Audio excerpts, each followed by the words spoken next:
Christian. Christianity is not trying harder. It's looking more at Jesus.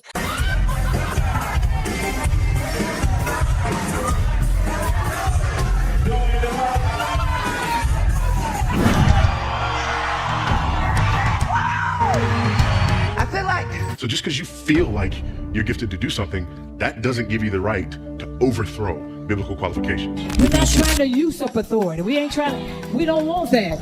We're trying to be respectful, but how can we respect you when you disrespect God? Do you think the woman with the issue of blood cared about what she looked like? The woman, all right, I'm going to take it off.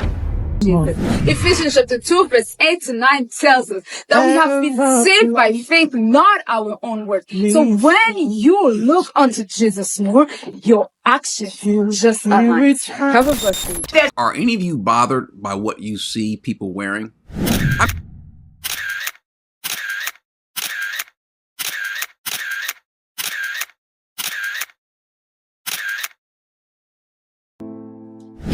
These are not women of God. And I say that because women of God don't desire to be naked. Yes, with an E, N-E-K-E-D.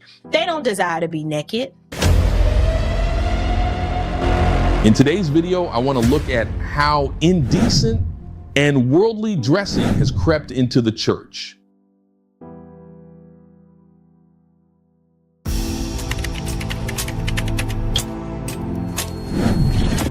Women of God, cover up, you an intercessor. Cover up, you an altar worker. I'm not hearing you. The God of this age said, I ain't having it. Now the preacher show up in cutout jeans.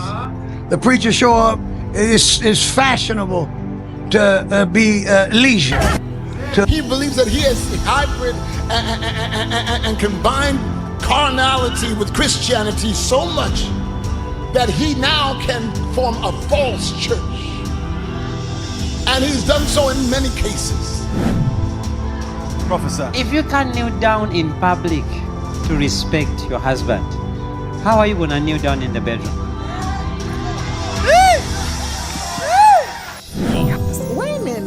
Wait a minute now. He said, if you cannot kneel down to respect your husband in public, how will you kneel down in the bedroom? And what is he talking about here? He's talking about oral sex. He's talking about kneeling down for oral sex or some type of sex position. This is perverted in the church, and this is who you call men of God. Lovi didn't go and say this is wrong. No one said it. People are just laughing and walking away. This is demonic.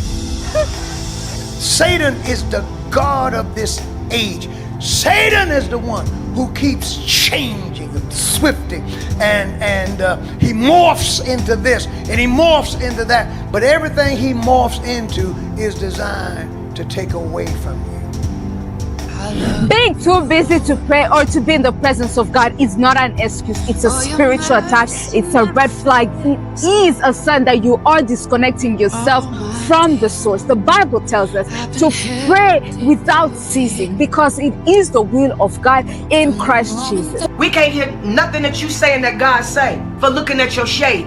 I mean Christians. Are you bothered by what Christians are wearing? Are you as Christian bothered by what you see Christians wearing? But what we're doing is we are defining deviancy down. We are redefining the word modest and appropriate and proper. And in this day and time, come on, Ohio players, skin tight is what is proper. Happy Monday. Abraham waited for 25 years. David waited for 22 years. Joseph waited for 13 years. Moses waited for 40 years. Even Jesus Christ himself waited for 30 years. So if you are waiting on God, start being excited because you are in good company and whatever God says will come to pass. Wait a minute now. For some reason, the women of God in this hour don't want to put on clothes, and I don't know why. What is it? Because we finally got enough money to buy titties? I think the part that's so concerning is a lot of these women who profess to be Christian. I don't understand. Why are you squatting? Like, why are you dropping it low in a reel or in a social media video? Like, what was the occasion where that was like, this is where we need to do it now? Like,